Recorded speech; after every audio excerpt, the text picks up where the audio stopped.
방언도 받고 싶고 체험도 하고 싶고 영적으로 막 그런데 울고 막 기도하고 울고 목이 쉬어가지고 막 여러분들은 그럴 때가 없었습니까? 그리고 나서 은혜를 받으면은 그게 부흥이잖아.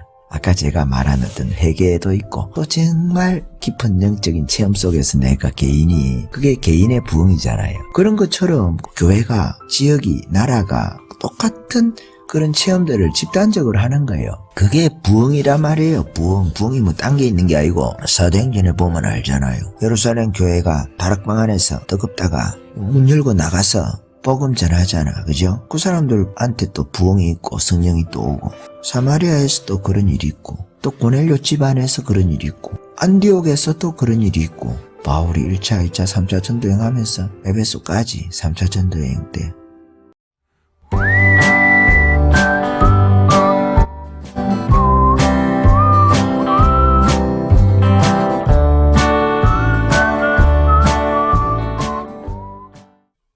대부분의 교회들은 그 부흥이라는 것을 꿈을 꿉니다. 그죠? 노래도 그런 노래가 있습니까? 부흥이라고 리바이벌 이렇게 이야기를 하는 것 같아요.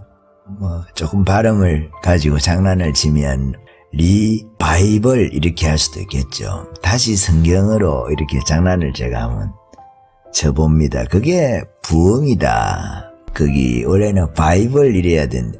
리바이벌 이래야 아마 부흥일 건데 그걸 그냥 리바이벌 이렇게 해서 다시 성경으로 그것이 부흥의 본질이 아닌가 하는 생각을 해봅니다. 우리나라의 부흥 딱 이야기를 하면 딱 하나를 이야기를 하잖아요. 1907년 평양 장대현 교회에서 부흥이 있었다. 그 부흥의 물꼬를 터준 곳은 원산 기도회, 원산 기도운동 이런 식으로 우리가 우리나라의 부흥에 대해서는 그렇게 정리를 하는 것 같아요. 그러니까 1907년이라는 것은 계속 1907년으로 머물러 있지는 않잖아요. 12월이 되면 1908년이 되고 그 다음에가 되면 1909년이 되고 그런 거 아니겠습니까?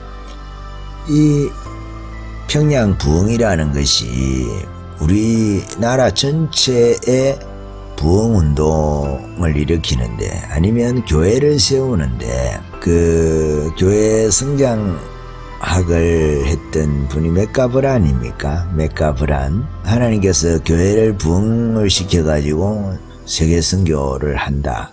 교회의 부흥이 세계 선교다. 개별 교회의 성장을 이야기를 하는 거예요. 부흥은 개별 교회의 성장이다. 이 메카브란 박사는 교회의 성장과 세계 선교를 함께 보는 거죠. 부흥이라는 것은 일리 있는 이야기입니다. 일리 있는 이야기. 교회가 성장하면 그 자연스럽게 부흥이 되는 거지 않습니까? 교회가 숫자가 많아지면 그렇습니다. 그래서 1907년도에 있었던 우리나라의 그 부흥운동을 통해서 우리나라 역시 전체적으로 교회가 성장을 합니다. 그 다음에부터. 그러니까 1907년도에 그 부흥운동이 도화선이 됐다는 거예요. 도화선. 모태가 되고 도화선이 됐다. 이렇게 우리가 주로 이야기를 하죠. 꿈을 믿으시는지 모르겠지만은 제가 꿈 이야기를 하나 해보려고 합니다. 꿈 이야기를. 사실 저는 정강훈 목사에 대해서 잘 몰라요. 뭐 목사님이라고 붙여야 되나? 굳이 그럴 게 있겠습니까? 이 이야기를 들으시는 여러분들이 제일 제가 뭐 붙이고 싶으면 붙이고 붙이기 싫으면 안 붙이고 그리고 저하고 아무 개인적인 관계도 있는 분도 아니고 만나보지도 않았고 잘 알지도 못하고 그러나 제 주변에도 태극기 집회를 열심히 다니시는 분들이 제법 계십니다. 저는 그 집회를 절대 뭐 반대하지도 않고 그렇다고 제가 뭐 쫓아다니지도 않고 그렇습니다만은 2018년도에 꿈이라면 꿈이고 꿈이 아니라면 꿈이 아닌데요. 그걸 우리가 비몽사몽이라 그러죠. 비몽사몽. 이 꿈 같나 꿈 아닌 것 같나 그런 거 있지 않습니까? 꿈 아닌 것을 딱 할 때도 있잖아요. 근데 꿈인 것을 구분할 때도 있고 그런데 꿈도 아닌데 아닌 것도 아닌데 내가 바울 같은 표현을 쓰면 내가 몸 밖에 있었는지 내가 몸 안에 있었는지 뭐 잘 몰랐다. 자기가 삼청천에 갈 때 내 영이 몸 안에서 이게 내가 상상 꿈처럼 꾸는 것인가 아니면 영이 빠져나가가지고 주님을 만나는 것인가 그거를 바울이 몰랐다 하면서 자신의 영적인 체험에 관한 이야기들을 약간 서술을 하는 것 같습니다. 뭐 서술해봐야 말할 수 없는 이야기를 듣고 왔다는 거죠. 그 중에 말할 수 있는 거는 성경에 기록해놨을 거고 말할 수 없는 이야기는 기록 안 한 부분들도 있겠죠. 그냥 그 말이 뭐 말할 수 없는 제가 원어를 찾아보지는 않아서 모르겠는데 말할 수 없는 이야기를 듣고 왔다는 것이 그냥 대단한 이야기를 듣고 왔다는 것에 대한 그 감탄사일 수도 있겠죠. 감탄적인 표현일 수도 있겠죠. 대단한 이야기를 듣고 왔다. 다 이야기해줘도 되고 바울의 서신에서 종말에 관한 이야기나 부활에 관한 이야기들이나 어느 정도 이야기가 굵게는 다 되어져 있다. 이렇게 저는 생각을 합니다. 계시록처럼 아주 상세하게 디테일하게 그렇게 기록하고 있지 않지만은 어지간한 측면들은 다 기록이 돼 있다 이렇게 봅니다. 제가 꿈도 아니고 아닌 것도 아닌데 2018년도에 내년이 1907년이다 이런 음성을 들었어요. 기로 정확하게 들리는 거죠. 기로 내년이 1907년이다 이렇게 하는 거예요. 제가 가끔 귀신 들려서 그런 게 아니고 제가 가끔 그 하나님의 이 음성을 귀로 듣는 것처럼 들을 때가 있어요. 귀로 듣는 것처럼 뭐 제 이름을 불러주실 때도 있고 제가 뭐 신학을 할까 말까 할 때는 제 이름에 제 성에다가 목사를 붙여가지고 주님께서 그렇게 붙여줘서 해야 되나 하고 시작을 하긴 했습니다만은 그 외에 뭐 보여주신 것이 좀 있어야 우리가 결정을 하잖아요. 평생을 뭐 어떻게 잘 가든 못 가든 그 길에 서 있어야 되니까 좁은 길이든 넓은 길이든 영광의 길이든 고난의 길이든 돈이 되든 안 되든 그 영적인 체험적인 부분 있잖아요. 개인적인 그런 기반이 단단하게 계속 쌓여가면서 혹은 일정한 시기에 집중되면서 그런 것들이 뒤에 아이고 이제 막 나는 잘못 듣고 왔는갑다 이런 거 있잖아요. 이런 게 없어지지 않겠습니까? 왜? 너무 확실하니까 돌이킬 수는 없는 거예요. 너무 확실하니까 시작할 때 영적인 세계 안에서 말씀도 듣지만은 개인적으로 말이에요. 영적인 세계 안에서 체험들이 우리의 영혼을 붙잡아 두잖아요. 영혼의 닷처럼 탁 소망을 두는데도 튼튼하게 내리는 거예요. 안 흔들리게 배가 폭풍에도 안 흔들리게 밧줄까지 매가지고 그런 역할을 체험이라는 것이 합니다. 왜? 좋은 길이 아니니까 가다가 와보니까 맞네 하고 그런 길이 아니잖아요. 어떤 주님께서 뜻하시면서 우리에게 보여주시는 길들이 저가 꿀이 흐르는 땅인 줄 알고 이제 가려고 하니까 그 광야 지나서 가는 줄은 모르고 기대에 부풀러가지고 그럴 줄 몰랐다 그러면서 모세가 우리를 속였고 아론이 우리를 속였다 막 3일 길을 가도 먹을 것이 없고 만나가 내리기 전에 말이에요. 원망을 하고 애굽에 있을 때가 더 좋아하니 어쩌니 인간이 그렇다 이 말이에요. 그래서 그 애굽에서 그 체험을 많이 해도 그렇게 흔들리는데 그런 것이 없으면 오죽하겠습니까? 있어도 흔들흔들 비틀비틀 그럴 때 이 체험이 필요하다는 거예요. 체험이 참 이 체험이라는 게 우리의 시각을 바꿔주는 역할을 해요. 2018년도에 내년에는 부흥이 있을 것 같다. 1907년이 대부흥이라고 할까요? 평양 부흥의 해니까 회개하고 기도하고 이런 거 했으니까 저를 통해서 그렇게 하는 건 아닌 것 같고 누가 그런 일을 하나 평양이라고 하면은 과거에는 거기가 중심지입니다.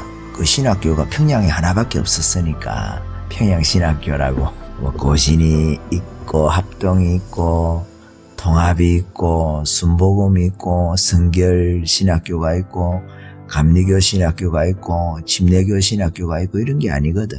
신학교가 한 개밖에 없었단 말이에요. 무디 부흥운동에서 영향을 받았던 사람들, 그 사람들이 주로 평양 부흥을 이끌잖아요. 1907년도에 마포 삼열이라든지 윌리엄 블레어라든지 그레이엄 리라든지 서왈런, 찰스 번 하이젤이라든지 윌리엄 헌트라든지 이런 사람들이 다 무디를 통해 가지고, 그 전에 무디가 좀 오래 살았잖아요. 그 전에 무디의 부흥운동을, 그러니까 무디하고 생키가 찬양을 인도를 하고 탁 나와서 무디가 설교를 하면은 성령의 역사가 있는 거예요. 찬양할 때도 벌써 성령의 역사가 있어가지고 그렇고, 그렇게 해서 시카고에서 부흥운동을 했단 말이에요. 그것이 전 세계의 부흥운동이 되면서 무디 시대에 그 선교사 파송을 영국을 초월하는 거예요. 그 부흥운동의 영향이 선교로 나타나는 거단 말이에요. 선교하는. 그러니까 전 세계 1등이 된 거죠. 무디 시대에 미국이 영적으로 영국을 제끼단 말이에요. 사도 바울이 바나바 제끼듯이 그리 제끼단 말이에요. 그래서 미국이 경제적으로 세계를 제패하는 겁니다. 주님 오실 때까지는 그렇다 이 말이에요. 영적인 1등이 경제적인 1등을 할 가능성이 많습니다. 반드시는 아닐 수 있지만은 영적인 1등이 대부분 경제적으로도 1등을 할 가능성이 많아요. 그러니까 영적인 1등이라는 것은 그냥 우리가 생각하는 이성적인 그런 1등이 아니라 영적인 1등처럼 보이는 그런 1등이 아니고 실제로 주님께서 너 1등 이런 거 있잖아요. 계시록 가지고 말씀을 드릴 때, 계시라는 것은 내가 내 눈을 가지고 보는 게 아니라 저쪽에서 보여주셔야 되거든. 7교회에 대한 평가에 대한 계시도 있죠. 7교회에 대해서 칭찬만 하고 책망만 하고 칭찬과 책망을 겸해서 하는 이런 게 다 계시잖아요. 그것도 주님 말씀이니까. 누가 잘한다 못한다 이것을 사람이 어느 교회 참 좋네, 어느 교회 참 나쁘네, 이런 거를 평가는 하긴 하지만 그게 정확하지는 않단 말이에요. 제가 여기서 또 어떤 목사님에 대해서 주님께서 전에 한번 보여주신 게 있는데, 그런 걸 이야기를 하면 또 너무 이야기가 많이 셀 것 같긴 하지만은 잠깐만 이야기를 하면 참 이 땅에서 훌륭한 목사님이라고 평가를 받는 분이 있었는데, 제게 한번 주님께서 그분이 돌아가셨을 때쯤 돼서 말씀을 하시더라고. 세상의 평판에 너무 신경을 많이 썼다는 거예요. 그분이 세상의 평판, 그러니까 교회 안에서도 평판이 있잖아요. 평판. 우리가 딱 말씀대로 빼도 말고 더하지도 말고 딱 가르쳐야 되는데 그렇지 않았다 하느니 그러더라고. 내가 틀릴 수도 있어요. 내가 그날따라 죄가 많아서 귀신이 또 역사를 해서 그럴지도 모르지. 근데 제가 지금까지 들어오던 바하로는 그렇다 이 말이에요. 제 좁은 영적인 경륜 안에서 그리 말씀을 하시더라 이 말이에요. 그러니까 세상의 평판하고 그 다른 겁니다. 큰 교회 목회자라고 해서 존중하지만은 주님 보시는 시각은 전혀 다를 수 있다. 정말입니다. 여러분 이거 새기 들어야 됩니다. 큰 교회 목회자들이 개척을 해서 성장을 시키고 이런 분들은 훌륭한 분들이 많죠. 사실은. 그렇지만은 이 사람 인맥 타고 줄 타고 오는 사람들도 있거든요. 타잔처럼 자기가 타잔인 줄 알아 지타 하나 됐고 그런 사람들도 있으니까 조심은 해야 된다 이 말씀이에요. 그러니까 그런 분들의 말이 일반 사람들한테 먹히잖아. 젊은 친구들한테도 집사님들한테도 그렇지요. 그 먹히잖아요. 근데 성경을 가지고 따져봐야 된다는 거죠. 베레아 사람들은 데살로니가 사람들보다 더 신사적이어서 간절한 마음으로 성경을 듣고 간절한 마음으로 말씀을 듣고 그러한가 해서 성경을 상고한다 하잖아요. 성경에 메시아니까 예수가 메시아라고 전하니까 우리가 알던 그 구약 성경에, 그 당시는 성경이 구약 성경이겠죠. 그 메시아가 이 예수가 맞나 이걸 성경을 가지고 지금처럼 뭐 창세기부터 구약이다 하면 말라기까지 다 가지고 있었겠습니까? 많은 이사야서라든지 쪽복음 형식으로 가지고 있지 않았겠어요? 그럼 그것을 회당은 있었을 거니까 그렇게 살펴보지 않았겠느냐 하는 말씀을 드리는 거예요. 바울도 어느 지역에 가서 복음을 전할 때 일단은 유대인에게 먼저 전했으니까 유대인이 모이는 곳에는 회당이 있잖아요. 회당에는 성경을 읽고 두루마리가 있고 이러니까 그걸 가지고 따져봤다는 거예요. 바울이 전해도 기적도 행하고 선교하면서 그런 사람이 와서 전해도 지금 저 사람이 하는 게 우리가 알고 있는 그 메시아 그리스도라고 성경에서 우리가 기다리는 그게 딱 맞는 이야기를 하는가 맞춰보니까 맞죠. 바울이 설명을 또 경상도 말로 빔이 잘했겠습니까? 에? 그러니까 딱 맞게 한 거지. 그러니까 성경을 따져봐야 된다. 체험에 관한 이야기를 하면서 잠깐 세서 이런 이야기를 한번 해보는데 여러분 우리가 부흥에 대해서 너무 막 막연하게 멀리 있다고 생각을 하면 안 됩니다. 우리 개인에게 부흥을 주시잖아요. 개인에게. 저 같은 경우에는 저는 어릴 때도 약간의 체험들이 있었죠. 사실 있는데 조금 깊이 하나님을 만나게 된다. 제가 근데 성령의 역사가 정말 있었다 할 때가 저는 20살입니다. 20살. 그전에도 계속 기도하고 매일 기도했는데 1시간 정도씩은 했지만은 매일 기도했어요. 정말로 한 3년 이상을. 그런데 그전에도 고3 때도 그렇고 했는데 성령 체험이라는 거 있잖아요. 성령 체험이라는 거. 그전에도 성령 체험이 조금씩은 있다고 생각을 할 수도 있어요. 할 수도 있는데 중3 때도 기도를 하면서요. 좀 체험을 한 게 있거든요. 밤새 회개 기도를 하면서 무슨 죄가 많은지 밤새 새벽까지 막 울면서 뭐 훔친 것도 있고 솔직히 우리 친구 내가 친구 괴롭히지는 않았는데 나를 괴롭히는 친구 내가 한번 좀 호되게 손을 본 적이 있거든. 그래서 그런 것도 좀 회개하고 무엇보다 또 내가 또 동생을 또 많이 괴롭혔어요. 막 그렇다고 막 너무 그런 건 아닌데 뭐 심부름 시키고 뭐 하고 많이 괴롭혔지. 그 회개하고 나서도 조금 더 괴롭히긴 했는데 변화가 덜 돼가지고 그것도 해결을 많이 했어요. 중3 때 해결하고 뭐 그리 죄가 많은지. 그리고 우리 아버지를 내가 그 차에서 만났는데 아버지가 부끄럽더라고. 중학교 때.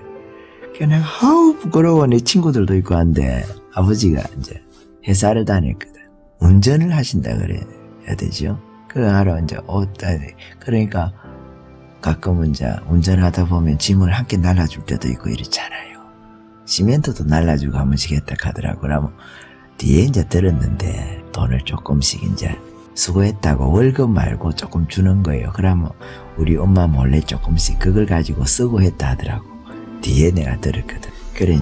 그런데 그러니까 우리 아버지가 옷이 막 일하다가 버스를 타니까 근데 가끔 같이 잘 때가 한 번씩 있으면 내가 부끄러운 거예요. 그게 중학교 때 얼마나 애들이 또 민감합니까. 어릴 때는 그래 그게 나가 그리 회개가 되더라고. 그러고 나서 내가 우리 아버지한테 잘해야지 하는 그 다짐은 참 많이 했었어요. 미안한 마음에 회개를 하는데 그게 생각이 나면서 회개가 많이 되더라고. 중3 때 이제 고1 올라갈 때라고 할까요? 이제 그 있잖아요. 시험 치고 나서 그게 내가 기억이 나. 그게 회개죠. 회개.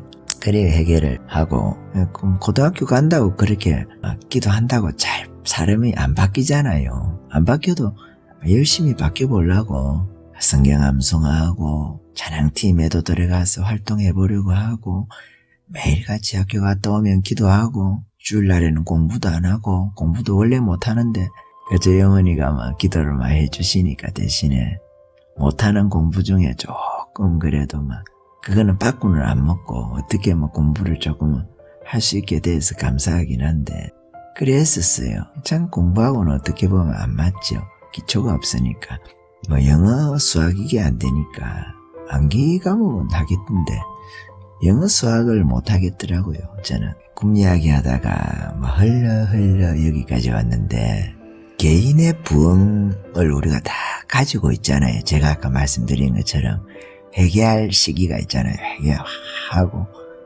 바뀌어보려고 막 노력하다가 또 한계에 부딪혀가지고 주님께 주여 은혜를 달라고 은혜 주시면 내가 한번 바뀌어보겠다고 주를 위하여 살아보겠다고 막 젊을 때는 그게 무슨 말인지 몰라요. 그냥 막 나오는 대로 씹어리는 거지. 경상도 말로. 왜? 주변에 막 은혜 받는 사람들이 많은데 나는 은혜를 안 주는 거야 아직. 영적인 시기가 나서 한편으로는 그래도 내가 주님 안에서 노력하고 최선을 다해가지고 공부는 못해봐도 내가 영적으로 1등은 해본다 그러고 막 열심히 주님 안에서 살아보려고 노력했는데 한계는 있지만 은혜를 안 주는 거예요. 방언도 받고 싶고 체험도 하고 싶고 영적으로 막 그런데 울고 막 기도하고 울고 목이 쉬어가지고 여러분들은 그럴 때가 없었습니까? 그러고 나서 이제 은혜를 받으면은 그게 부흥이잖아. 아까 제가 말한 어떤 회개도 있고 또 정말 깊은 영적인 체험 속에서 내가 그게 개인의 부흥이잖아요. 그런 것처럼 교회가 지역이 나라가 똑같은 그런 체험들을 집단적으로 하는 거예요. 그게 부흥이란 말이에요. 부흥이 뭐 딴 게 있는 게 아니고 사도행전에 보면 알잖아요. 예루살렘 교회가 그 다락방 안에서 뜨겁다가 문 열고 나가서 복음 전하잖아. 그죠? 그 사람들한테 또 부흥이 있고 성령이 또 오고 사마리아에서 또 그런 일이 있고 또 고넬료 집안에서 그런 일이 있고 안디옥에서 또 그런 일이 있고 바울이 1차, 2차, 3차 전도여행하면서 에베소까지 3차 전도여행 때 에베소 2차 전도여행은 고린도입니까? 고린도 이런 식으로 해서 확장이 되는 거예요. 사도행전의 그 성령이 똑같이 다른 지역에 불이 또 붙어가지고 로마까지 바울이 원래 계획은 황제까지 바꾸려고 그랬는데 바꾸려고 하다가 자기 죽잖아요. 황제 만나서 복음 전하려고 했는데 복음을 전했는가 모르겠다. 황제 칼에 죽잖아요. 네로 칼에 모가지가 날아가가지고 목이 쓸리가지고 그 돌 기둥 같은 데다가 목을 두고 이 도끼 같은 걸로 자르는 거예요. 오늘날식으로 단두대 만약에 프랑스 혁명할 때 기요틴이라고 하죠. 기요틴. 그 기요탱이라는 그 사람이 만드는 거거든. 왜 그 단두대를 만들었느냐. 그래도 막 인권 하니까 살인이라 해야 되나? 처형은 해야 되는데 법이 있으니까 사형제도가 있으니까 가장 고통 없이 죽이는 방법이 뭘까? 그 연구를 해가지고 그 인권이라고 사형수에게도 인권이 있다. 죽을 때 고통 없이 죽을 인권이 있다 그래가지고 요즘처럼 마취제가 없었나 보지. 그래가지고 만든 게 단두대예요. 단두대 목 자르는 거 툭 위에서 툭 떨어져가지고 목 자르는 거 있잖아요. 한 번에 날아가잖아. 단두대거든. 그런 식으로 바울이 비슷한 방식으로 목이 잘려서 죽었단 말이에요. 목이 머리라 해야 되지. 머리가 잘리고 나서 한 번, 두 번, 세 번 이렇게 통통통 서서 잘랐겠죠. 그거 보면은 바울을 죽였다고 지금 이야기를 하는 그 성당이 있잖아요. 그 자리가 성당 터가 돼 있잖아요. 근데 거기 보면 돌기둥처럼 이렇게 솟아있거든. 거기다가 돌기둥에다가 목을 두고 이렇게 자르는 거예요. 그러니까 자기 서 있는 대로 어느 정도 돼가지고 잘린단 말이에요. 그러니까 톡톡 떨어지는 거예요. 그게 그 자리마다 이렇게 셈이 터졌다 하죠. 셈이 하나 둘 셋. 그게 이름이 드레폰타스인가 그럴 거예요. 드레폰타스.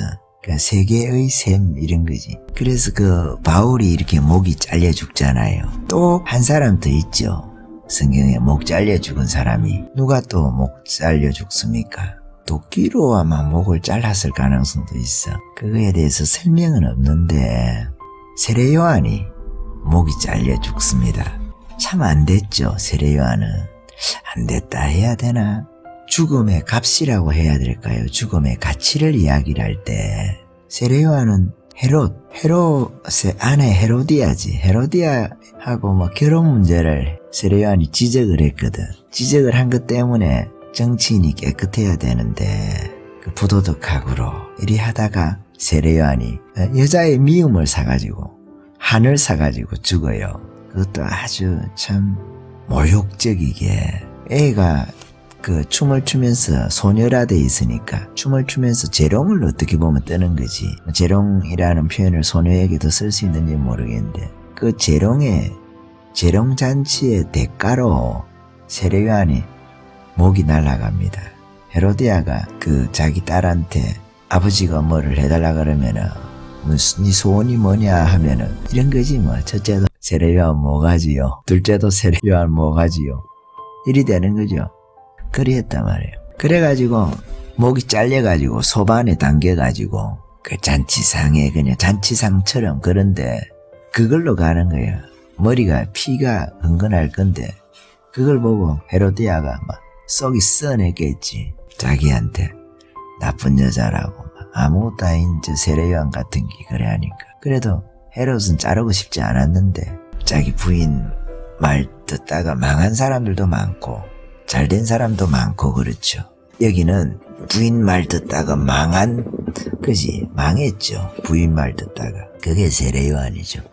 세례요한하고 바울하고는 비슷하죠. 그 세례요한의 죽음을 잘 한번 생각을 해봐야 돼요. 목이 잘려 죽잖아요. 그죠? 그리스도 오기 전에 마지막 그리스도를 증거하는 사람인데, 구약에 어떻게 보면 예수님 제자들은 그 뒤에 이제 오신 예수님을 증거하는 거고, 오실 예수님을 증거하는 사람은 예수님보다 6개월 먼저 태어난 육촌 정도 되겠네요. 세례요한하고 예수님하고는 친족이죠. 근데 우리가 종말에 가서 마지막 시대에 적그리스도가 출현하잖아요. 적그리스도가 출현하면 그 적그리스도가 또 교회를 핍박하는 방식이 목을 자르는 참수형일 가능성이 많아요. 사람을 죽이는 방식이 많이 있잖아요. 교수형도 있고 목을 매달아가지고 그 죽이는 거죠. 밑에 발판이 있는데 목을 딱 달고 발판을 탁 치워버리면 톡 떨어지잖아요. 5분 안에 다 죽는답니다. 5분 안에. 5분이 지나야 그 사형수의 목줄을 풀 수가 있는 거예요. 그거를 5분 이내에 풀면은 그 법적으로 걸린답니다. 지금도 우리나라 사형 방식이 교수형이잖아요. 목 매달아 죽이는 거잖아요. 목 매달아 죽이는 거. 그러니까 이런 방식이 있는데, 종말에 가서는 그 사람을 죽일 때 그 프랑스 혁명 때 주로 유행했던 처형 방법이었던 로베스피에르입니까? 지가 루이 16세하고 그 부인하고 죽이잖아요. 루소의 꿈을 이루기 위해서 무소의 꿈처럼 가라 이런 게 아니고 루소한테 빠져가지고 혁명을 하죠. 루소의 꿈에 자연으로 돌아가라, 우리 다 평등하다 해가지고 막 평등한 세상을 꿈꾸다가 자기도 모가지가 날아가서 죽어요. 마음도 안 됐던가 그렇게 해서 죽었을 거예요. 로베스피에르도 그 정도 나이고, 전혀 반대되는 사람이지만은 비슷한 나이에 죽은 사람이 본헤프죠. 본헤프, 디트리히 본헤퍼 이렇게 합니까? 독일어가 참 발음이 딱딱하고 재미가 없긴 한데 그래도 본헤프는 이름이 참 멋있죠. 본헤프. 야, 본헤프 이름 멋있잖아요. 디트리히 본헤프. 이분도 한 40살 정도 돼서 죽죠. 목이 잘려가지고. 지금 목 잘리는 이야기를 제가 계속합니다. 본헤프 이야기는 더 하고 싶은데 시간 되면 요 뒤에 조금 더 합시다. 근데 적그리스도 세계가 되면 그때도 이렇게 목을 잘라서 다 죽여요. 목을 잘라서. 계시록 20장 4절에 보면은 목베임을 당한 영혼들이 되어 있거든. 신천지에서 그것을 희한하게 해석을 해서 살아서, 에제산 20장 4절에 거기 보면은 표를 받지 아니한 자들이 살아서 이렇게 되어 있는데, 살아났거든. 그게 원래는 살아나서, 죽은 자들이 살아난다는 거예요. 그러니까 산채로 들어간다는 의미가 아니고 죽은 자들이 살아나서 들어간다는 뜻이에요. 계시록 20장 4절 한번 읽어드려야 제가 이게 무슨 말을 하는지 조금 이해할 수 있었을 건데, 제가 한번 읽어볼게요. 또 내가 보좌들을 보니 거기 앉은 자들이 있어 심판하는 권세를 받았더라. 여기까지는 별 문제가 없죠. 보좌들이 있고 심판하는 권세를 받았구나. 그런데 이 보좌들에 앉은 자들에 대한 설명일 가능성이 많겠죠. 그 뒤에 또라는 말로 연결이 되어 있긴 하지만은 우리나라 말로 또 내가 보니 예수를 증언함과 하나님의 말씀 때문에 죽긴 죽는데 죽음의 사유가 분명해야 돼요. 그냥 죽었다고 그 보좌들이 앉아서 심판하는 권세를 받는 게 아니라 죽는 이유가 중요합니다. 죽을 때. 제가 군대 이야기 많이 해서 참 미안하긴 한데 군대에서 얻어 터져도 교회 갔다 왔다고 해가지고 얻어 터져야 돼. 그래야 상도 있고 그런 거예요. 후빨도 있고 영적인 후빨이 있어. 잠깐 그 하고 나면 막 하나님께서 고생했다 하면서 위로를 해주신단 말이에요. 세상의 것으로도 그래 해주실 만하면 해주세요. 그럴 필요 없는 정도만 성장해가지고 얘는 계속 세상에 살면서 고생만 시켜가지고 천국에 가서 그냥 한 방에 그냥 확 엎어가지고 엎어치게 해가지고 그리 하시는 분도 있고 너무 안 되는 거야. 어떻게 보면 얘는 그래가지고 조금 훈련시켰다가 또 상을 줘야 또 훈련이 되는 애들이 있거든. 그러면 또 조금 시켰다가 또 주고 조금 시켰다가 또 주고 그래 안 하면 막 진척이 없으니까 영적으로 그런 분도 있을 수 있어. 어떤 사람은 막 그 부자와 나사로 있잖아요. 나사로처럼 평생 거지로 살다가 천국 가보니까 막 어이구야 놀래 자빠지잖아. 부자가 나사로도 놀래 자빠졌을 거예요. 자기는 세상에 잘 살았는데 아무것도 없어. 물 한 방울도 없어. 엄부에는. 근데 나사로는 아브라함 품에 있는 거야. 아브라함 품에. 야, 대단한 거 아닙니까? 이삭도 있고 야곱도 있고 막 그렇긴데 자기네들 생각할 때 믿음의 조상 이스라엘의 제일 위에 올라가면 우리는 뭐 당군 이런 거 이야기를 하듯이 그거는 아브라함이거든. 아담도 아니고 노아도 아니고 우리는 아브라함의 후손이다 이러잖아요. 아브라함 품에 딱 있는 거예요. 모세도 아니고 제일 높은 그 옆에 있는 거예요. 그렇게 한 번에 역사를 엎어서 하는 사람도 있죠.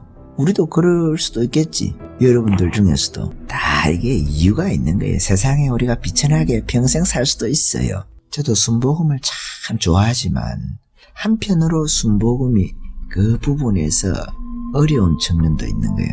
땅에서 우리가 다 못 받아도 하늘에 가면 엄청난 것이 있는 사람들이 있는데 땅의 것을 가지고 이 신앙을 비교를 다 끝난 줄 알고 우리가 하나님 신앙생활 잘하면 땅에서 금방금방 다 보상을 주는 그것만 계산을 하는 거예요. 그런 측면이 있지. 분명하게 있어요. 근데 그건 일면이라는 거예요. 또 다른 측면이 있어요.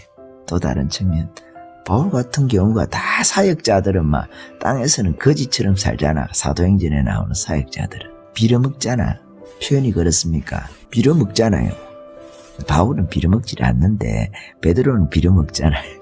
자기가 손으로 일 안 하고 먹는다 이 말이에요. 영적인 일만 딱 기도하고 말씀 주고 영적으로 또 기도해서 어떤 환자 고치고 이런 사역만 해서 베드로는 먹고 바울은 그런 사역도 하면서 또 자기가 일도 해가지고 먹을 거 챙기고 자기 사역팀도 자기 일을 해가지고 먹을 거 챙기고 이렇게 바울은 하잖아요. 욕심이 많아가지고 그거 안 해도 되는데 사역자들이 기도하고 말씀 전하고 환자 고치고 이런 것만 해도 밥 먹고 살아도 되거든. 밥 먹고 살아야 되는데 바울은 거기다가 이 일도 하는 거예요.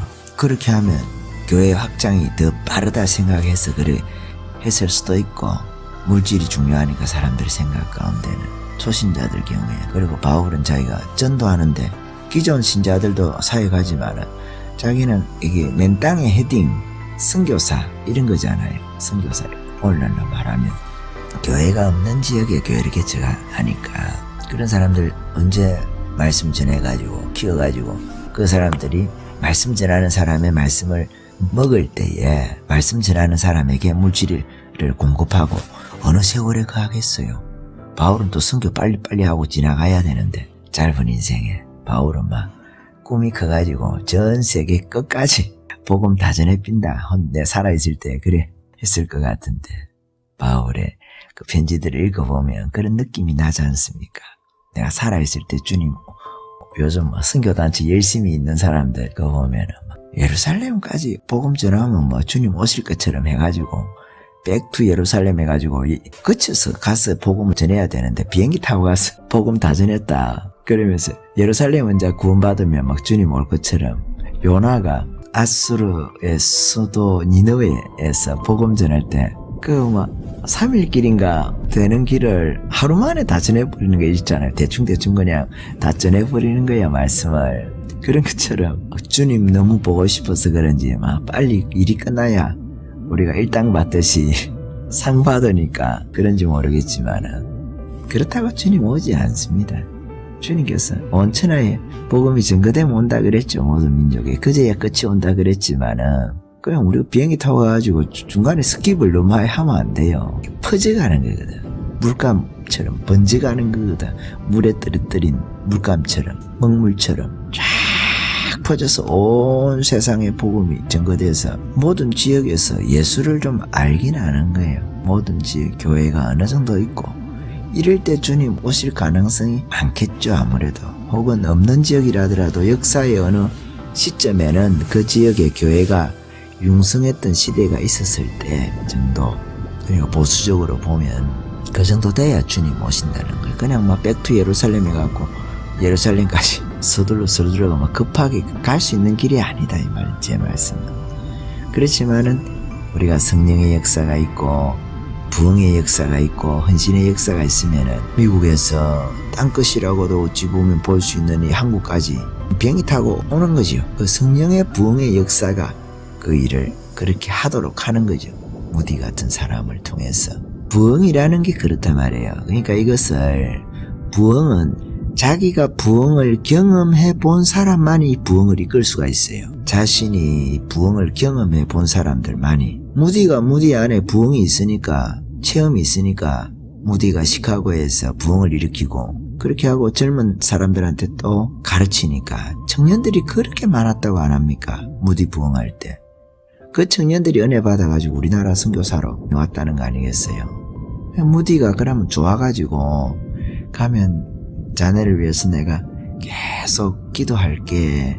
그 당시 조선이지, 조선. 무디가 막 어깨를 또 두드리고 격려도 하고 젊은이들이 선교사로 파송되면 그렇게 무디가 기도한다고 그렇게 했다는 거 아니에요? 우리나라 평양 부흥이라든지 우리나라 여기 기초가 무디예요. 무디. 사실은 무디한테 감사할 일이 많아. 천국 가면 우리가 아마 지가 잘나서 예수 믿은 것 같지만은 무디가 부흥운동을 일으켰기 때문에 그 부흥운동에서 은혜 받은 사람들이 우리나라에 온 거예요. 무디가 또 무디 성경학교 이런 걸 잘했지 않습니까? 젊은 친구들한테 또 주일학교도 잘하고. 그래서 성경 가르쳐가지고 그 배운 성경 가지고 와서 또 무디가 또 체험을 강조를 했잖아요. 성령에 대해서 리제너레이션, 중생이라고 저거를 번역을 하긴 했는데 성령에 의한 중생 그렇게 하고 그리스도에 의한 구속, 인간의 죄로 인한 타락, 인간 그리고 예수님, 인간의 존재 그리고 예수님 그리고 성령님의 역사, 이 세 가지 성령의 역사를 무디가 강조를 많이 했거든. 성령 세례가 여기서 나오잖아요. 중생이라고 이야기를 했지만 실질적으로 저거를 성령 세례라고 이야기를 해야 맞을 가능성이 많아요. 저런 식으로 해석을 해서 그런데 실질적으로 무디가 사역할 때 무디 옆에 그때 전덕 신부님 할아버지입니까? 아버지입니까? 할아버지 정도 되겠네. 그분이 옆에서 토레이가 같이 신학적 작업을 같이 하잖아요. 생키는 노래 부르고 무디는 설교하고 토레이는 켈빈처럼 신학화 작업하고 의뢰한 거죠. 그렇게 다 손발 맞춰가지고 그렇게 부흥운동을 이끌었습니다. 그 영향이 우리나라에 온 선교사들이고 그 선교사들을 통해서 또 평양에 부흥운동이 생긴 거고 기초가 되어줬다 이 말이에요. 무디의 부흥을 보고 우리도 저리 해야 되겠다 해서 한 청년들이 있어요. 또 막 부흥운동이 일어나니까 무디 때 성령운동을 아니까 그걸 이상하게 생각을 안 한 거죠. 그리고 자기네들이 체험을 했으니까 그런 것을 여기 와서 또 다른 사람들에게 그런 것을 체험하게 해주는, 자기도 체험하고 더 깊게, 이런 게 부흥이거든. 부흥이 딴 게 없어요. 그러면은 제가 요 이야기를 좀 해보려고 그랬는데 부흥에 걸림돌이 되는 사람들이 있어요. 누가 걸림돌이 되겠어요? 이런 체험이 없는 사람들이 골치가 아파. 그런 사람들이 가끔 바리새인 역할을 할 수가 있거든. 체험이 있는 것처럼. 이 사람들이 이 모임을 주도하면 안 된다 말이에요. 부흥운동을 할 때 물론 개교회가 성장하는 것이 부흥운동인데 그렇지만 하나님께서 역사의 어느 시점에 지역 단위로 개교회 단위가 아니고 지역 단위로 성령께서 역사할 때가 있어요. 교회라는 것은 무슨 교회라고 이름을 우리가 붙여놓고 교회 성전을 따로따로 하죠. 물론 그에는 담임 목회자가 있고 장로들이 있고 조직이 있고 질서가 있지만은 하나님께서 지역 단위로 어떤 때는 움직일 때가 있어요. 지역 단위로. 그런데 그럴 때에 가끔 그 지역의 교회 가운데서 영향력 있는 목회자가 바리새인 서기관 역할을 할 수가 있어요. 왜? 자기 체험이 잘 없거든. 그런 거에 대해서. 예를 들어서 부흥운동을 하는데 막 방언의 역사가 있고 성령의 역사가 강력하다. 그런데 자기한테는 체험이 없는 거예요. 그러면 그 사람은 그거를 조롱을 하는 자리 있잖아요. 베드로가 사도행전 2장에 보면은 그 부흥의 원조가 나오잖아. 원조. 사실은 원조이기도 하면서 끝판왕이기도 해요. 그것만큼 강력한 부흥이 어떻게 있을 수도 있는데 일단은 그 처음이 원조잖아. 강력하잖아요. 모형을 제시해 준다 이 말이에요. 모형. 참 그 따라가기 힘들긴 하지만 그 모형이라는 게 마가다락방에서 120명이 모여가지고 기도를 하잖아요. 기도를 하는데 그 선수들이 있잖아요. 12명 중에 그 베드로가 담임이고 어떻게 보면 부목사들이 다 한 11명 있는 거야. 질서가 분명하죠. 수석 부목사가 누구겠어요? 야고보 요한 정도 되겠지. 수석이 둘이라 그거는 나머지는 그냥 부목사님 정도 될 수 있겠고 오늘은 맞춰서 생각해보면 그렇다 이 말이에요. 근데 여기서 그 부흥운동이 있을 때에 예루살렘 다락방에서 부흥운동은 좀 특별하긴 하죠. 정치적으로 문 열고 나가면 잘못하면 죽어. 걸리면 죽을 수도 있어. 죽이는 사람 마음이니까. 예수님께서 얼마 전에 죽었다가 살아나셨지만은 세상 사람들이 볼 때는 그 죽었으니까 50일 전에 50일이 뭐 멀지 않습니다. 2달도 안 되잖아. 2달도 안 돼서 주님께서 돌아가셨단 말이에요. 아주 잔인한 방법으로. 그러면은 그 다음 차례는 누굽니까? 베드로지. 베드로에게 제일 용기가 필요하겠죠. 왜? 수제자니까. 다음 죽어야 되면 뭐 지 차례라. 그러니까 베드로가 닭 2번인가 울기 전에 3번 부인하잖아요. 그것을 잘못하다가 뭐 아는 체 했다가는 바로 자기는 그 죽을 판이거든. 왜? 베드로가 예수님 다음이잖아. 그러면 죽는 순서예요. 그게 우리가 막 너무 부러워할 것도 없어. 죽는 순서라니까. 죽는 순서.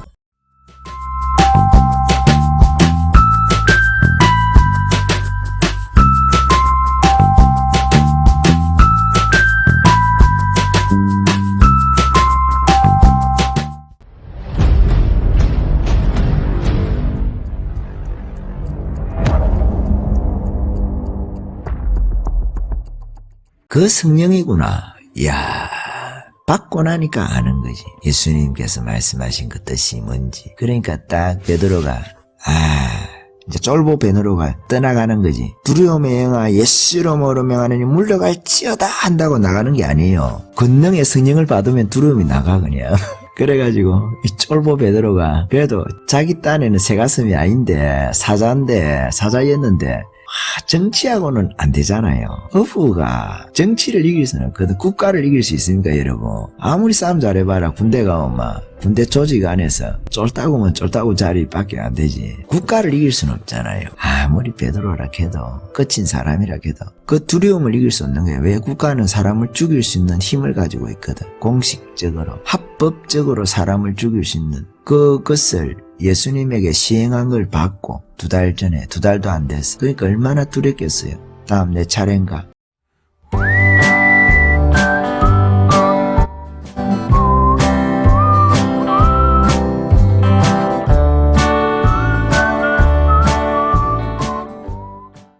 (50일이) 뭐 멀지 않습니다. 2달도 안 되잖아. 2달도 안 돼서 주님께서 돌아가셨단 말이에요. 아주 잔인한 방법으로. 그러면은 그 다음 차례는 누굽니까? 베드로지. 베드로에게 제일 용기가 필요하겠죠. 왜? 수제자니까. 다음 죽어야 되면 뭐 지 차례라. 그러니까 베드로가 닭 2번인가 울기 전에 3번 부인하잖아요. 그것을 잘못하다가 뭐 아는 체 했다가는 바로 자기는 그 죽을 판이거든. 왜? 베드로가 예수님 다음이잖아. 그러면 너무 부러워할 것도 없어. 죽는 순서라니까, 죽는 순서. 예수님이 제자들을 데리고 예루살렘에 올라가니까 임금 될 기라고 올라가는 줄 알고 메시아 왕국이 금방 올 기라고 생각을 하고 한참 있어야 오는데, 메시아 왕국이라는 것은. 예수님 이제 예루살렘 올라가면 자기들이 꿈꾸던 그 메시아 왕국 오는 줄 알고, 그래서 세베대의 아들들, 야고보 요한의 어머니 세베대의 마누라는 치맛바람 일으키고 그러잖아요. 그 예루살렘에 다윗성처럼 지어가지고 임금이 되시면은 우리 아들 하나는 우의정, 하나는 좌의정. 우리 아들들은 성질도 급하고 하지만 그만큼 야무지가 일처리도 잘한다 그러면서 보하는 게 우리의 아들들. 그렇잖아요. 제자들 사이에서도 나이 어린 그 요한도 그리 만만하진 않았을 거예요. 근데 베드로한테는 못 당해. 요한이 베드로가 시키면 또 잘 말 듣고, 베드로가 그런 또 통솔력이 있잖아요. 그러니까 항상 베드로가 요한을 데리고 다니잖아요. 요한은 저거 형인 야고보 안 따라다니고 베드로 따라다닌다니까. 야심이 있어서 그랬나 요한이. 그건 모르겠는데 어쨌든 간에 성경에 보면 베드로도 그래. 지 동생 안드레 안 데리고 다니고, 안드레는 어디 갔나? 야고보가 데리고 다녔나 모르겠다. 어쨌든 베드로는 요한을 데리고 다닙니다. 요한을. 요한도 야심이 있어서 그런지 몰라도 나이도 제일 거의 어린 편인데 제일 어릴 게 아마 그랬잖아요. 성질은 또 더러웠나 봐. 급해가지고 막 요한이. 그래도 베드로도 막 그 성질 아니까 자기를 보는 것 같으니까 그 이해가 되겠어요. 베드로 요한 이러잖아요. 베드로가 그 다음 판이거든. 예수님 그 다음. 지도자란 그렇습니다. 목사란 그렇고 죽을 일이 있으면 먼저 죽어야 되는 거거든. 근데 그게 힘들어 그게. 예수님을 3년 반을 따라다니도 베드로 보세요. 막 못 죽겠다고 막 부인하잖아. 예수님 저주하면서까지 모른다 하잖아요. 저주하면서까지. 예수님 앞에 두고 저주하면서까지 모른다. 그게 인간이거든. 이제 성령을 받아야 바뀌는 거지. 성령을 받아야. 예수님 부활한 거 올라가고 보도 그 용기가 안 생깁니다. 예수님 십자가를 봐도 그 용기가 안 생겨요. 우리 십자가의 은혜로 우리가 헌신한다 하지만은, 인간이 작정은 하고 하지만은, 저도 인간이 한계가 있습니다. 그게 인간이 할 수 있는 게 한계가 있어요. 만만하지가 않아요. 베드로 못하는 거 보세요. 베드로가 못하는데 다른 제자들은 하겠습니까? 베드로 욕할 거 없어요. 다른 제자들 똑같아. 베드로가 못하는데, 베드로를 왜 실패한 사례로 많이 성경에서 이야기를 해놓고 있잖아요. 예수님한테 얻어터지고 이런 거 있잖아요. 옛날에 우리 고등학교 가던 빠따 맞고 이런 거 선생님한테, 저도 우리 선생님한테 빠따 제법 맞아봤는데 참 아픈 것도 아프고 섭섭하기도 하고 그래요. 내가 좋아하는 좀 선생님한테 옛날에는 몽둥이 갖고 다니면서 맞잖아요. 허벅지에 맞으면은 엎드리 갖고 맞기도 하고, 바닥에 엎드려서 맞기도 하고, 벽에 기대 갖고 맞기도 해요. 그러면 아픈 것도 아픈 건데 마음이 어떤 마음이 드냐 하면, 내가 가끔 이제 우리가 좋아하는 선생님도 있잖아요. 그러면 좀 섭섭해. 맞으면 지가 잘못해놓고는 숙제 안 해갖고 맞으면서도 섭섭하고 그렇더라고. 인간이라서 그런가 그렇더라고요. 그러니까 그때 치면은 베드로가 빠따 많이 맞아야 돼. 예수님께 그런 것을 성경에 기록해놨잖아요. 빠따는 안 치는데 잘못한 것을 기록을 해놨잖아요. 그거 보고 너그 그러지 말라고. 베드로 욕할 거 없습니다. 다른 제자들은 더해. 다 똑같이 그래. 사실은 베드로하고 다 자거든. 그 겟세마네 가서 다 잔단 말이에요. 그러면 야단은 베드로만 맞고 대표로 급장이니까. 그걸 뭐라 그러나? 일벌백계라 그러나? 시범 케이스라 그러나? 시범 케이스. 베드로가 시범 케이스인 거예요. 베드로가 다르게 그게 아니라 우리 다 똑같아. 베드로보다 다 못해요. 우리가 베드로 보면서 희죽희죽 웃지. 저도 웃어요. 베드로 또 자빠졌네. 또 실족했네.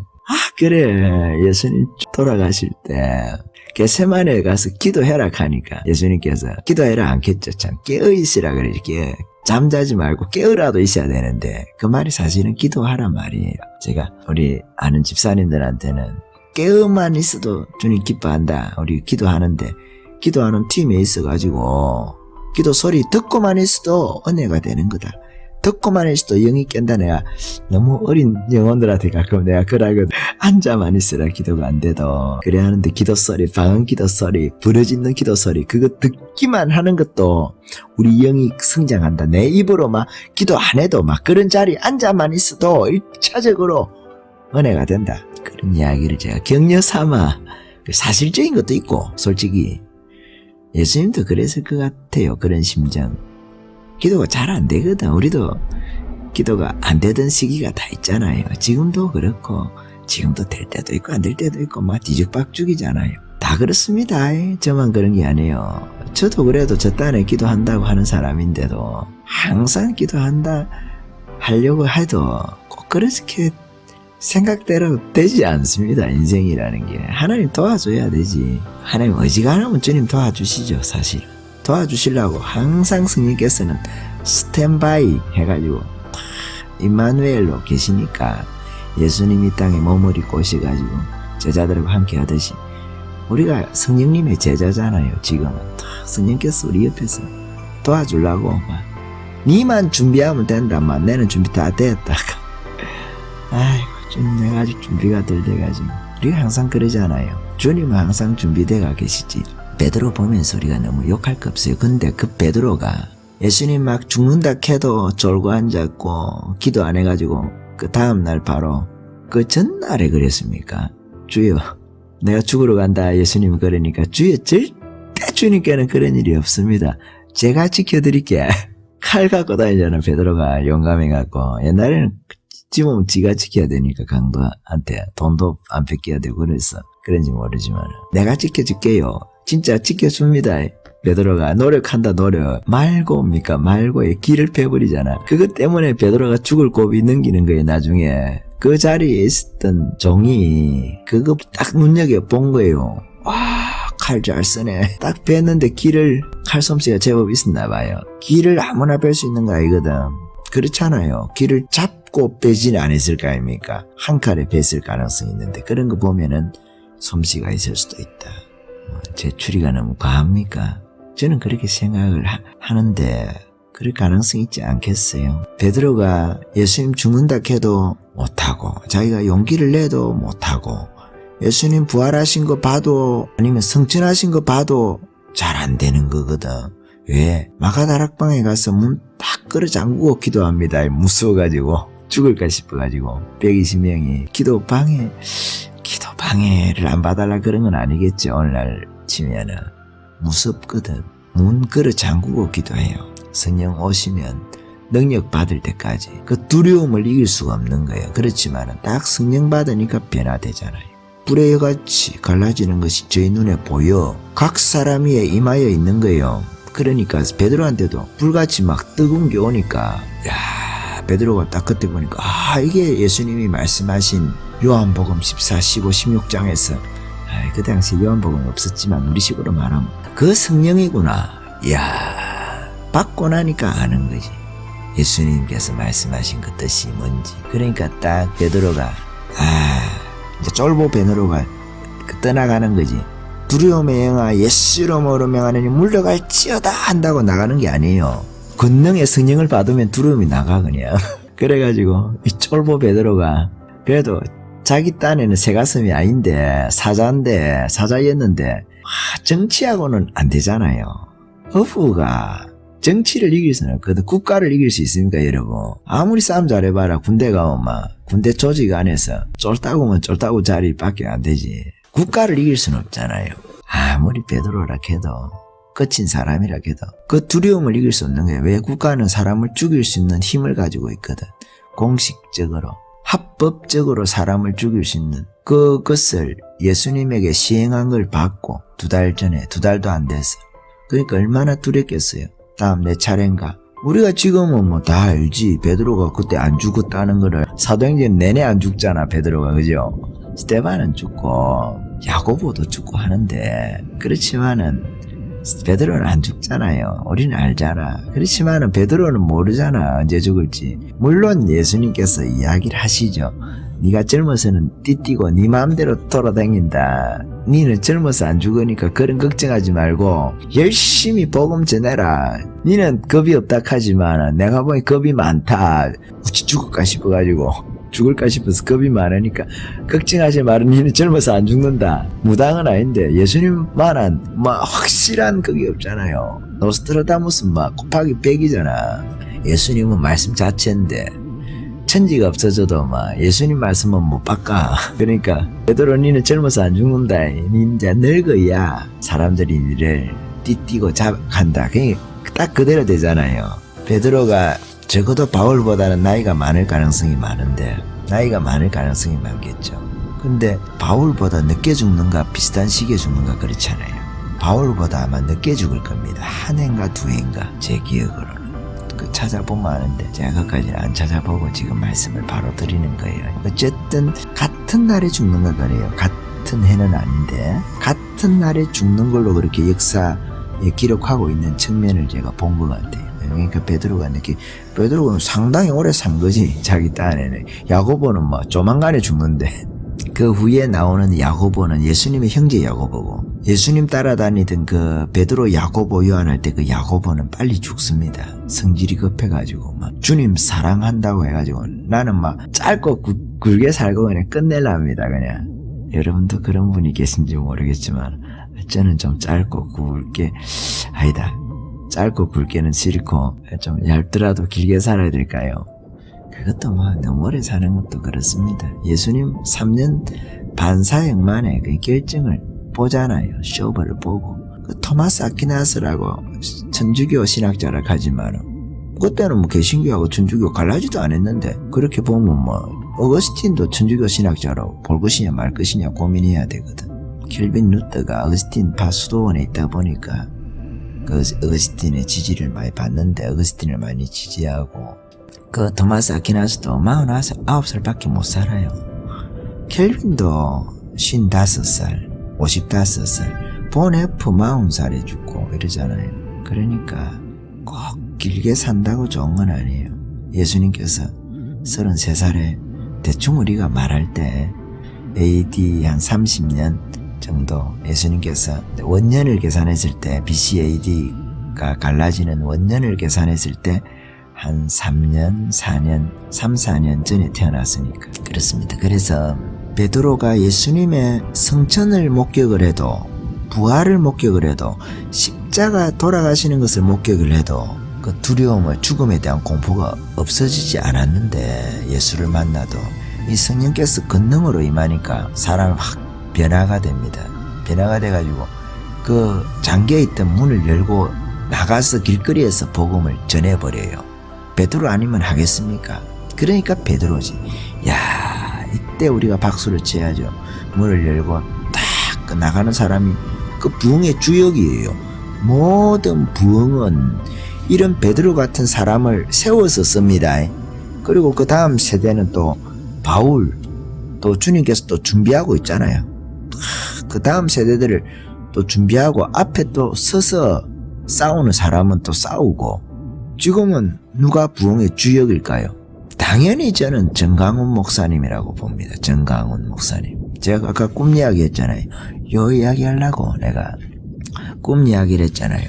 맞을 수도 있고 틀릴 수도 있는데 개꿈이라 해도 되고 막 그런데 믿을 사람 믿고 말 사람 말고. 그러니까 그 제가 18년에 2019년이 내년이 1907년이라는 거예요. 부흥의 원년이라는 거야. 기반이 닦인다는 거예요. 그게 거기서 번져나가는 거거든.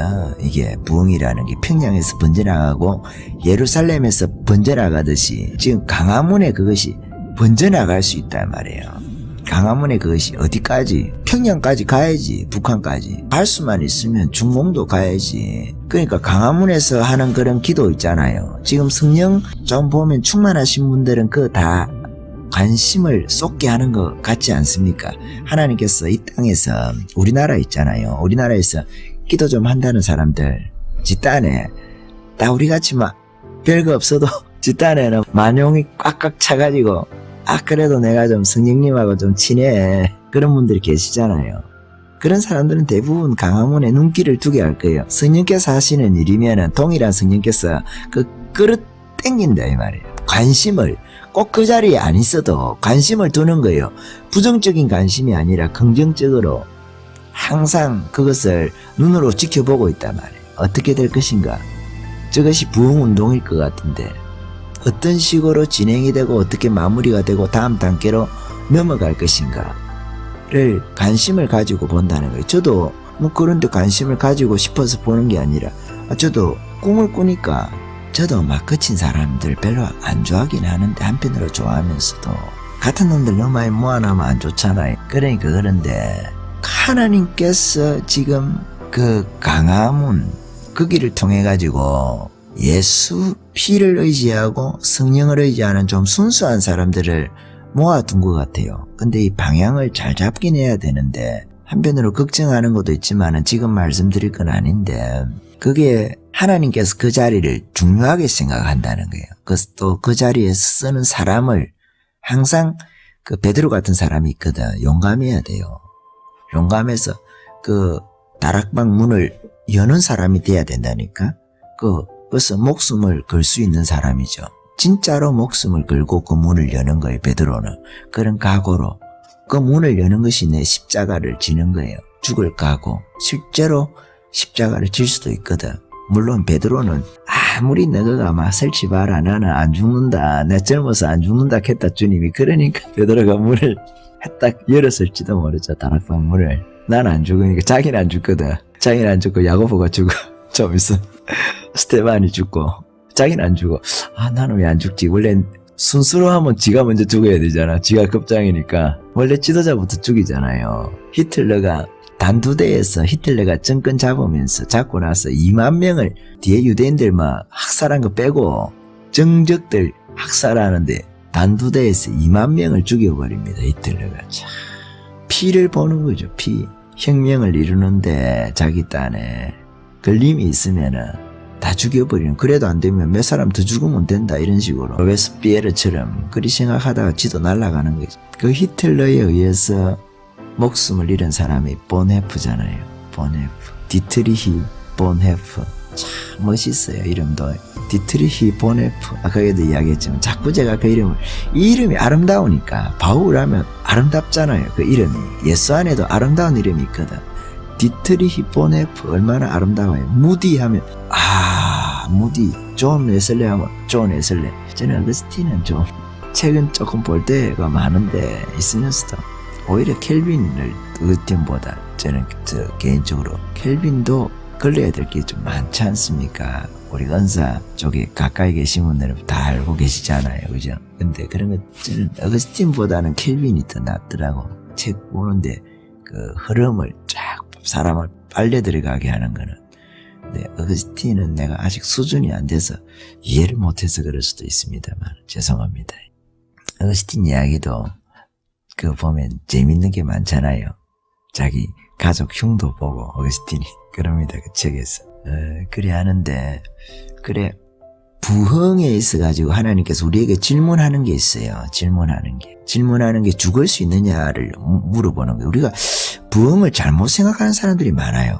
그냥 교회 부흥을 해야 그 맞죠. 교회 부흥을 해야 맥가브렌 박사님처럼 그 부흥은 교회 성장이니까 세계 선교는 또 교회 성장을 통해서 선교학자가 그렇잖아요. 세계 선교는 교회의 성장을 통해서 성취를 하는 거죠. 맞죠. 맞는데 그런데 부흥이라는 이름은 앞에 부흥을 걸면서 사실은 그 목회자의 사심, 교회의 사심도 있을 수 있어요. 조직적인 사심도 들어가 있는 경우가 많아요.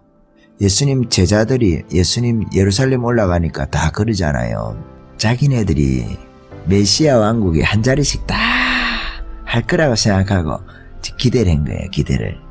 근데 목회자들에게도 우리에게도 그런 것이 있어요.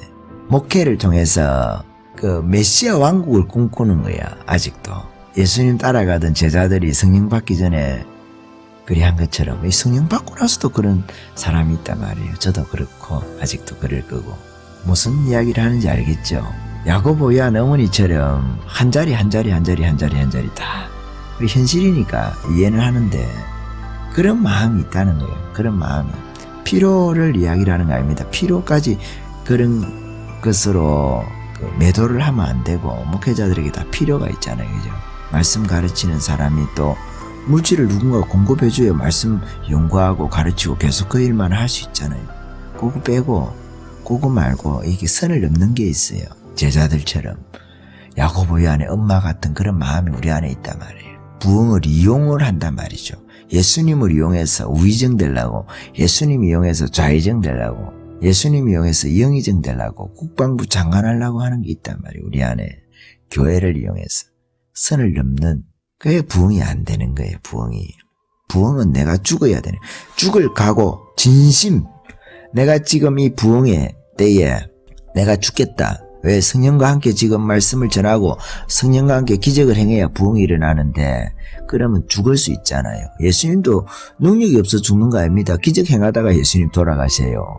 기적 행하다가 막 종교인들한테, 바리새인 서기관들한테, 대제사장 헤롯당한테, 제가 원래 여러 패로 갈라져 있다가 예수님 때문에 제대로 된 적이 나타났다 해가지고 적의 적은 친구다 해가지고 다 저것끼리 그때의 친구가 되잖아요. 예수님께서 화평을 하게 한 거지. 어떻게 보면 빛과서 이야기를 하면 예수님하고 저쪽하고 다 갈라선다 이 말이에요. 편이 두 편이 나눠져. 원래는 저끼리 더 잘 싸우고 있었는데 4+1 하듯이 지금 1+4라고도 하고 그런 일이 있었다는 거예요. 예수님 시대 때도 4+1이 있었다고. 바리새인 서기관 대제사장 그리고 헤롯 땅이 또 있거든. 헤롯 땅. 그 사람들이 다 하나가 돼가지고 죽이려고 한다 이 말이에요. 예수님께서 그러잖아. 마태복음 24장에 마지막 시대 되면 모든 민족들이 교회를 핍박하는 시대가 옵니다. 모든 민족 가운데 교회가 있으니까 모든 지역에서 교회를, 지금은 그런 시대는 조금 아직 남아있긴 하겠죠. 아직은 알 수는 없지만 그런 시대가 온다는 말이에요. 예수 믿는 사람을 모든 민족 가운데서 환란에 넘겨주는 때가 옵니다. 유대인들을 포함해서 아마 그럴 가능성이 있는데, 부흥의 시대 때는 베드로가 필요한 거예요. 리더가 필요하고 리더의 그룹이 필요한 거예요. 그리고 잘 따라주는 사람들이 필요하고, 베드로에게도 그 여자들이라고 돼 있는 표현이 돼 있지만 헌신된 여성들 있잖아요. 이들이 함께 부흥을 이끄는 거거든. 밀어주고 땡기고 하면서. 그게 부흥이라는 거예요. 죽을 각오, 십자가의 길을 출발하는 게 부흥이에요. 부흥해가지고 교회 성장해가지고 뭐 어떻게 되고 이런 뒤 있잖아요. 뒷이야기들, 뭐 성공의 스토리 이런 거 아니다 이 말이에요. 그런 거 아닙니다. 그런 거 아니고. 그런 길은 이제 부수적으로 주어질 수는 있겠죠. 그러나 그거 조심해야 됩니다. 열매 따먹을 때 그 너무 열심히 따먹으면 죽는다고. 그거 죽는다고. 그거 따먹다가는 너무 열심히 그걸 따먹다가는 적당하게 해야지. 부흥의 열매, 물질 같은 거 뭐 여러 가지 있지 않습니까? 그래, 그 말씀 제가 드리는 거예요. 근데 지금은 제가 그 꿈을 꾸고 가만 보니까 정강훈 목사님이 그 역할을 좀 하는 것 같아요.